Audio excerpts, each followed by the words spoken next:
국민의힘 그리고 더불어민주당 양쪽 당의 후보가 정해졌습니다. 자, 저는 개인적으로 이 부분을요, 친북 부패 좌파 세력 대 수골 기득권 정당의 대결이다, 이렇게 규정을 합니다. 제가 이건 하루 이틀 규정한 게 아니라 오랫동안 10여 년 동안 이런 부분들을 반복적으로 말해왔습니다. 물론 저도 이런 현상을 막으려고 노력했지만 그건 뭐 기획은 맞았는데 실행에서 여러 가지로 오차가 났습니다. 그런데 저는 이 대선을 당신들의 대선이다, 이렇게 규정을 합니다. 그래서 우리들의 대선이 아니다, 이재명을 막자, 나라를 지키자, 국가를 지키자라고 이렇게 말씀하는 분들이 있는데요. 저는 이재명을 막자면 나라를 지키자, 국가를 지키자 해서 지켜지는 것은 아니다라는, 이 아주 고전적인 이야기죠. 2022년에도 윤석열 대통령이 그렇게 말했고, 또 2012년 대선에서도 박근혜 전 대통령이 그렇게 말했습니다. 자, 그런데 그 두 사람 다 국가를 지키고 나라를 지키기는커녕 자신도 못 지켰고, 대통령 되고 나니까 국가를 지키고 나라를 지키기 위해서 종북 척결을 하거나 과감한 사회개혁을 하지도 못했습니다. 이재명이 한국의 미래에 위험한 세력인 것은 맞지요. 그래서 저는 이재명을 제거해야 된다는 부분에서는 수골들과 입장을 같이 했습니다. 단지 제거 방식에서 애국심의 호소, 국가주의의 호소, 그리고 나라를 지키자는 간절함의 호소에서는 이것은 불가능하다. 이미 판은 기울어져 있습니다. 설사 한덕수가 됐다 하더라도 진짜 과감한 사회개혁적인 방안을 채택하지 않으면 반이재명 개헌연합으로 또 힘이 딸렸을 겁니다. 그런데 국민의힘이 자신들의 뜻에 따라서 김문수를 후보로 뽑았어요. 그건 존중합니다. 저그들의 당이지 나의 당은 아니지 않습니까? 그건 존중하고요. 그 누구를 뽑든지 그건 국민의힘의 내부의 선택이라고 저는 보고 있습니다. 그런데 이재명을 막자면서 대선 전에 공약을 할 거 아닙니까? 그러면 할 수 있는 기회가 있지요. 그것은 나라를 지키자, 국가를 지키자, 이런 말로 되는 게 아니에요. 나라 지키자, 국가 지키자는 대선 주요 핵심 후보 3명, 뭐 등록은 7명 한 모양인데 핵심 후보는 3명이라고 봅니다. 자, 이재명, 김문수, 그리고 이준석, 서희 아닙니까? 3명 중에 정식으로 병장으로 군대 갔다 온 사람 1명이라도 있습니까? 없잖아요. 그러니까 나라를 지키자, 그리고 국가를 지키자는 말이 얼마나 공허하다. 각자 자기 핑계는 있겠죠. 뭐 한 사람은 초년공으로 일하다가 다쳤다, 한 사람은 중이염이다, 뭐 한 사람은 복무 대체 요원으로 일했다, 이렇게 말을 하겠지만은요, 솔직히 우리나라에 군에 빠질 수 있는 방법이 있다면 무슨 핑계라도 대고 군을 빠지려고 하는 것이 보편적 관습이고, 여기서 군이라는 건 정상으로 이등병으로 가서 병장으로 복무하고 노는 겁니다. 그래서 저는 이런 방식의 군대도 안 갔다 온 자들이 나라를 지키자, 국가를 지키자, 이렇게 말을 하는 건 공허하다고 생각합니다. 그래서 진짜 나라를 지키자, 국가를 지키자, 이재명 같은 자를 막자면 그것은 다수의 서민들을 향해서 과감한 사회개혁에 대한 정책을 발표하는 거다. 그런데 그런 사회개혁에 대한 정책이요, 보수 내에서 준비 안 돼 있습니다. 자, 진보 우파를 자처하는 저는 정당까지 만들면서 서민사회개혁을 위한 모든 정책을 준비했어요. 서포 15조라고 거기에 100여 개가 넘는 정책이 있고, 그 중에 가장 핵심인 것을 5개 뽑아서 5+3 정책으로 요약해놨습니다. 그래서 그런 사회개혁 정책을 수용하면 끝날 일이에요. 지난 2022년 대선에요, 제가 윤통이 후보일 때 사회개혁 정책을 수용하라고 압박하니까 어느 날요, 윤통에 이 정책 참모 하나 왔어요. 그래서 보내서 왔다 하면서 하는 이야기가 원가주택이라는 개념을 좀 쓰자. 그 앞에 청년이라는 걸 넣어가지고, 청년들이 지금 주거 문제가 제일 심각하니까 청년 원가주택으로 오늘 낮에 12시에 발표하겠다. 그 낮에 12시에 발표한 사람이 한참 방송 중에 있는데 10시 반쯤에 저한테 그런 이야기를 해요. 그래서 어쨌거나 그건 좋은 일이다, 쓰라 하고 무상 양도했습니다. 그런데 발표된 내용을 보면 잡다한 정책 중에 하나로 청년 원가 주택이라고 들어가 있는데, 지금 청년 원가 주택에 살고 있는 사람이 한 명이라도 있는지 궁금합니다. 그래서요, 이 기득권은 항상 사회개혁을 회피합니다. 왜 기득권이 사회개혁을 회피한다고 보십니까? 이재명이도 기득권이라서 그가 내놓는 많은 정책들을 보면 이름만 그럴싸하게 내놨지 사회개혁을 위한 기득권과의 충돌을 감수하지 않습니다. 이재명의 기본주택이라는 것은 대부분요 임대주택이거나 토지담보부 주택이거나 이런 겁니다. 왜 이재명이 원가주택을 안 할까요? 그는요 좌파적 사고로 가득 차 있는 양 하지만 실제 가장 본질적인 문제에서는 기득권의 이해에 몰두합니다. 그래서 대장동이고 백현동이고 위례고 정자동이고 전부 땅이라는 문제에서는 그야말로 고전적으로 헤쳐먹는 수법으로 처리하지 않았습니까? 그래서 어떤 사회개혁을 위한 반드시 필요한 정책이 있는데 그 정책을 선택하지 않는다는 것은 뭘 의미하느냐? 기득권과의 이해에서 부딪힐 생각이 없다라는 것을 의미합니다. 저는요, 우리나라 국민의 90%가 서민이라고 생각합니다. 자신들은 주제를 모르고 중산층이니 중상층 상층인이라고 생각하지만 솔직히요, 그들도 다 서민에 불과해요. 집 빼놓고는 사는데 빠듯하고 노후도 제대로 준비되지 않았다. 그래서 상위 10%가 10억이라는 거예요.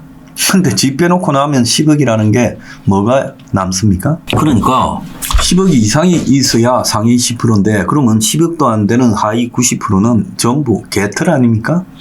솔직히 말하면 집값 빼고 나면 노후 준비가 다 안 된 사람들이죠. 그런 사람들 국민 대다수 90%를 위한 과감한 사회개혁 정책의 채택이 언제 가능하냐? 대선 때만 가능합니다. 국회의원들 개인이 할 수 있는 부분도 아니고요.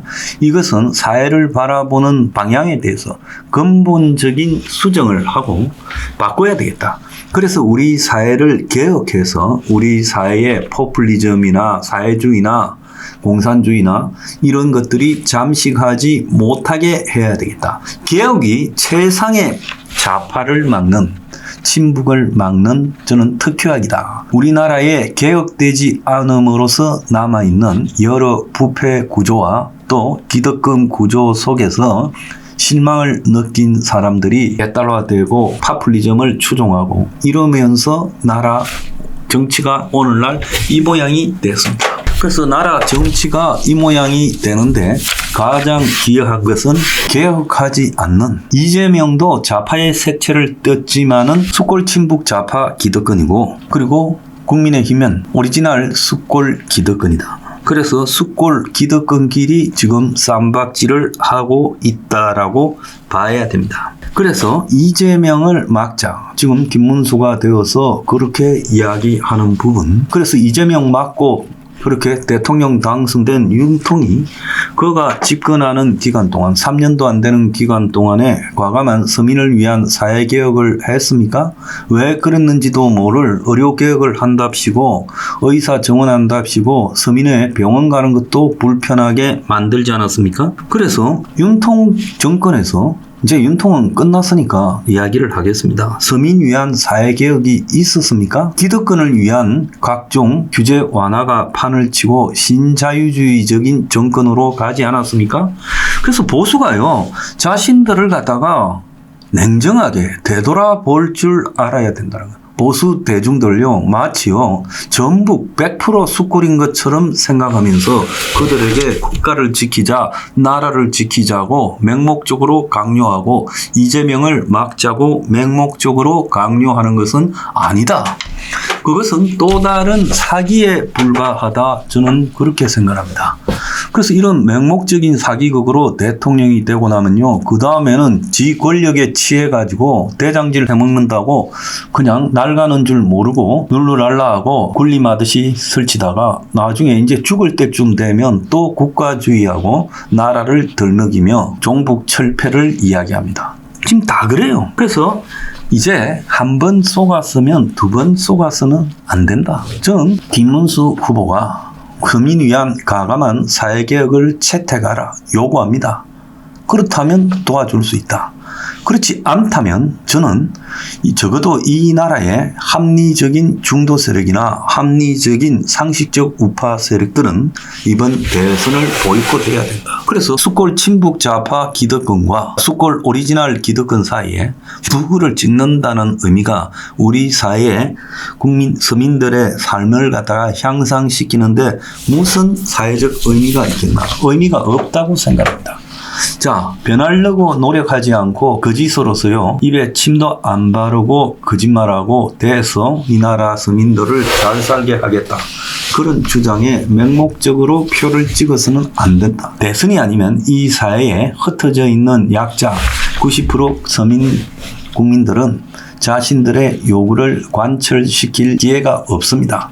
지난번에요, 저도 윤통에게 사회개혁을 촉구하고 종북 척결을 요구했지만 듣지 않았어요. 그래서 대선 보이콧했습니다. 그때요, 제가 당의 대표로 있었어요. 혁명 20일에. 그런데 당에서요, 소수만 저를 따랐습니다. 근데 이번에는 정말 윤통 겪지 않았습니까? 저는 말합니다. 여러분, 이번에도 또 거짓을 할 겁니까? 그래서요, 사회개혁을 할 의사가 없다면 이 수골 좌파, 수골 우파끼리의 대결에 끼어들어서요, 나라를 지키자, 그리고 국가를 지키자, 누구를 막았어야 된다. 이런 말에 현혹될 필요가 없다라는 거예요. 둘이요, 적대적 공생을 하는 닮은 꼴이에요. 누가 되든지 솔직히 다수의 서민의 삶은 더욱더 어려워질 거고, 지금 경제 위기가 임박해 있고 글로벌 차원에서의 경제적 위기도 임박해 있고 안보 위기도 있습니다.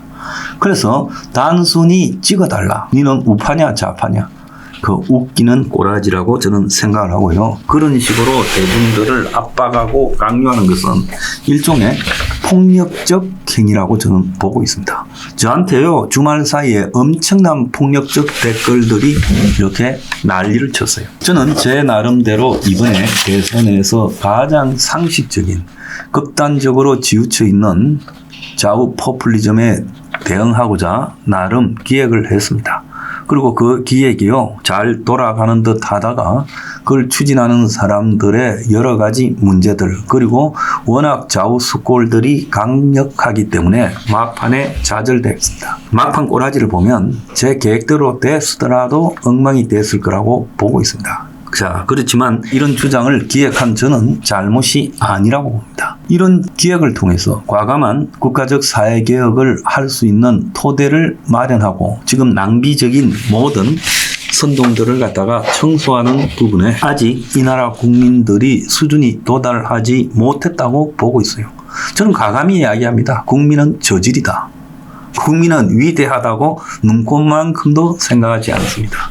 다만요, 소수의 좋은 사람들이 있어서 그들이 이 나라를 살리고자 발버둥 치고 있다. 그래서 저는 이번 대선을 보이콧합니다.